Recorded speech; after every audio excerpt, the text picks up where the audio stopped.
À quoi ça sert? Ça veut dire quoi ça? Pourquoi c'est comme ça? C'est où? C'est qui lui? Un jour, une question. Qui était Jean Jaurès? Dans ta ville ou ton village, tu connais sûrement une rue ou une école qui porte le nom de Jean Jaurès. Cet homme politique a droit à de tels honneurs parce qu'il s'est battu toute sa vie pour plus d'égalité et de justice entre les citoyens. Jean Jaurès est né en 1859 dans le Tarn, dans le sud de la France.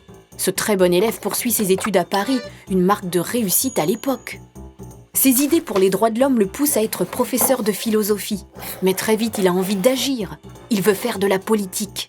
À 26 ans, en 1885, il devient député du département du Tarn à l'Assemblée nationale. Il combat les inégalités entre riches et pauvres, veut bâtir une société plus juste et rendre l'éducation accessible à tous. On dit que c'est un homme de gauche.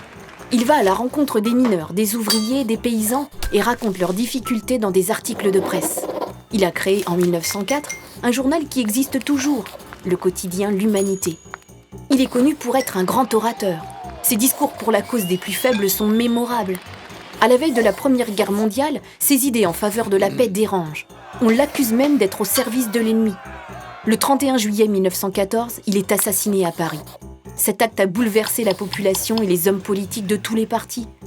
Après la guerre, son corps a été transporté au Panthéon parmi les personnages qui ont marqué l'histoire de France. En 2014, 100 ans après sa mort, de nombreuses personnalités politiques ont salué le grand homme que fut Jean Jaurès.